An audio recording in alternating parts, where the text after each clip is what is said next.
adun mayamda tasengnamak haragadi democracy habsi akhoi democracy tare akhoi democracy ki mafam tare India gi manungda India gi democracy constituency lairiba India gi democracy ni hairiba sigi manungda lairiba state Manipur sa democracy tare ba masigi Manipur da democracy gi han thok laitre tawning bata tawraga laira bamna tawning bam tawrodi phawa ka punba tawbiba ina khunba singna mi gi lakh hatkera crore ni funga hatkera adagi finance ning khatkera any investment to hangera masugum bamayam sidi akhoi salam ko leba huran bamna sa laira bamna cycle macham huran badudi adugi dudi akhoi mathun kai mo phuiyeba masigi chana bisi thadoksi aran bada Ningthausu Minaisu Sapmana Ning Minasil Nausing Jati Bijati Yangoisi Madudata Manipur Sokolakadamni Ima Singima Pise Tahaliba Matik Manipur Awabe Helakan Habese Tam Assalamu alaikum everyone. Gamdam the Ladiba, Rachel Quite Pumoko, Kaikum Wutsari Nasi Ayopam Kratam Zagaresa Singda. I quit Manipur Oriba, Nasigi Awaba Mam City, Hide in a Canada, and Hydrosumam in a Kangan High with the car idea. Hojik ngarang hal akhoi UNLF from Haibagi MPL and missing akhoi gi takthokpagi nongsum dagi lothokpagi aduga atopa akhoi thazan ba yar bi thazan ba do sien tawbag sida ngarang gi akhoi video da yamna set oiba yamna break oiba thamoi kai ba kapning bu phawa mayam ma akhoi gi na MPL and missing si speak in on a campus Manipur da aina Manipur gi all and missing amadi lerak pasida Some Miam Nagayam corporate at the Miamga Moisu agreement or Lainariba Sida quite no serious UNLF Sida Tazava Tamne, Koshu Tamne Maramdi Nasipo Mokoina Fataba Natraga Samaski Natraga NT Communal Manipule Resa Sings that divide and roll Tauba the communalism with Todola Udeko. Aduna Makoisi Okoniam appreciate away. Could Pam Tami Karigi. Mamang da subama sugumbazi mayam thokre Central Force na ekoi prajasi sep to gani ngakani Manipur police na man mayam ngakani haraga ngakpi da na kuki na noi kapsalaga samjaraba misam kaya lo mi sinmi dei misam kaya ki pusi loikre masi misam kaya ki pusi lo resi responsibility si ma ngalap malap ki loram maga sikhi bada dum paisa khara piraga dum ekoi su laitaba laira banena praja ekoi gi su dum sikhi do halaro ina dum ina dum loisan nakhi Masina Zamboy. Ado Aina Hijaning Manipur MLA Suisono, Minister Suisono, Police Department Suisono, Ima Singsi Naquake Sunamana Travel. Ima Singsi Lansi Horakodagi Lansi Mamang the so any Manipur Hauda, Manipur Ampaspagida, Manipur ILP da Ima Singsi Adom Waragalam. Nasibo the War is Kanagi Masai Quake in a travel. I quite was Popiba. Amukaso ikoina wahan badi masi taibangi chatna lunchat nate masi pap soidna phangani ko phamnai basing and the log mari leina department the lebi basing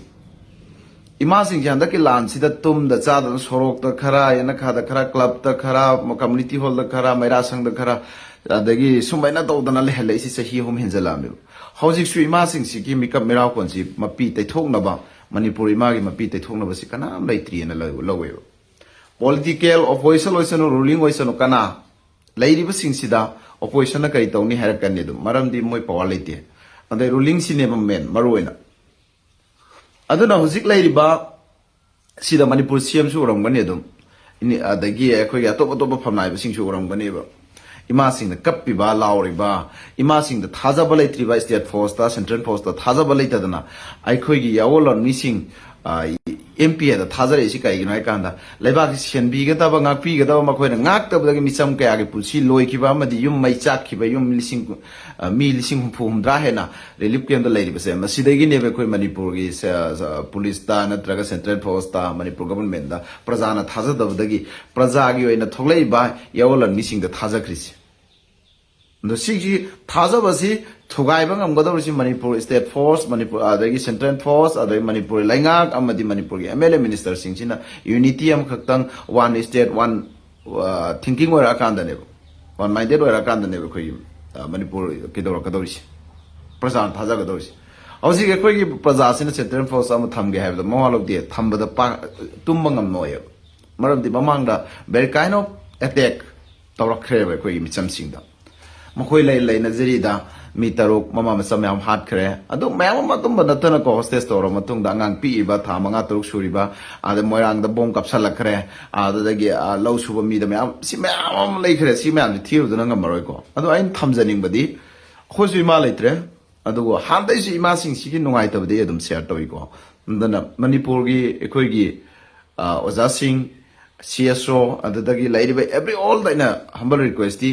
ima sing si ma pi si ka dong ti thokadori no ikhoi mayam sil hing bagi kanari bra kanadar bra makhoi ne khoi pokpi bagi khoi leba natra akhoi na hanjalaga ima sing da tiar gas no mai kap tor si kari gino aki khang na ngandor si kari gino nupa ma sen ha di phare nupi sing si da phasana dum haina ba yai mahoi kuki gi huji masre li chat pa matam da thingi ado dum nam dar mi gi disalli ekhoi imphal do yo mo bom kapchan gani sagan da phairu da kapchan gani satra da kai da pho han yeng de ado sigi manaba mi yeng da ba divide and rule si separate administration is finance solution la na kuki na mang da law ki bedo hausi shu dum divide and rule si dum tawri ba ado manipur gi CMC khoi gi kuki no ba sap mana bi fibam dam lai power sim hoini am hele ai mamang da haija kre kuki yum mari manga lai bada sipai yang khai kuncha ni phuna guard tawraga chamana security shape makhoi tawbiraga thambi ado maitai da thambadi pangal da thambadi naga da thambadi kai kai ge ba maitai di manipuri natrabra pangal di manipuri praja natrabra naga di manipur praja natrabra ba ado atai praja sina maru oina lauta bida makhoi kuki khaki self security piris ya khoi kari gino sine ba ko shalam lai ado ne chilinau sing ai khoi number 1 point da CSO su maira pai bisu imai ben su praja su ekhoi myam se unity oi daba ekhoi amana e na tawkhre bi na kala ko sumbagi myam si su thadok mina si hojik torei ba oi ba phibam sa ekhoi gi tampak ta di combing operation da dai nongmai pai jat pada ka that kani hatok kani ha ba si direct hai gre adum ka pe order piri ni ching da di thodok na tawba hana da gi su manipur gi tampak ta leiba khoi na ngang oi ngai phajom sepa haitring haibo haitabai matam du da ai si khongrao sela tumhalam deba khongrao sela tumhalam deba thana sipai ade army sina combing operation sang na khotna maduda hat khriba mayam si singin haron sing jam phalam ban deba hat khri si tampaki khoi gi maitai amadi pangal ani si alhobo sing sine hat khri yeolon ni sing sine hat khri aduni am pen da ba mayam lei aina manipuri lengakta amadi pabung khemsanda amadi MLA sing da hining ba maga hajari madudi ima sing na khoi su na mani ima sing chi ge makeup mirao kon cha mukta di thuna amta di masile phan biu masi humble request ni manipur si sanga gi lepham sanga gi makol gum oi ri se ima sing si ima khoi gi muslim da ima ipa gi khoya da jana le hai aduna sarga le hai aduna ima sing si ma pi ta han ba se masi gi pap soidana phangani manipur awa ba hena la kani nakhoi na family ba chokri do madusu ekhoi Bangladesh kum adagi Nepal kum sumaino oirkhibsu yai maramdi ima singsi ne hek kari kum macha nakhoi myam da attack natraga nakhoi myam da protest oisanu nakhoi myam da allegation tawning bo oisanu aga dagi force tawning bo oisanu masi myam si control toram si ima singnani ima singsi na kari gumba nakhoi busu phatra su macha ne na khallaga khangi bini kari gumba MLA oisanu minister oisanu ko nakhoi suni nakhoi su phatra su macha ni manau ne na khangi ne ima singsi ima singsi na nakal nama gi michang yauraga youth singsi da chapchana sadong gu matamda ade praja da sadong ko support tor gu matamda nakhoi minister MLA du kai ra che na ga ne waro bi gano aduna aikhoi hujik tan thok ba kai do ba UNLF ki MPA si lai bi si praja na tha praja trust ni sarkar ga na thambane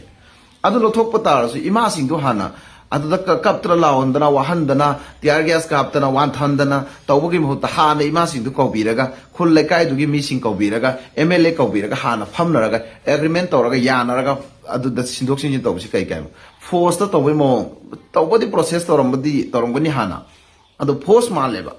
ima sing na chape yaro hai ba adagi sarkar gi mai dagi di government mai dagi di adum chatna bagi order fisal le sipai o me amam tawraga ado aina hainingi bagi di maksati aikhoi gi laiba thabuk si tawtringi matamda kitang khanna tanaraga aduga miyam gi ju thamoi kaidana ba lo gi su kai boidana ba masumba mong da tawbiraga di hena phagane nai khanjai ko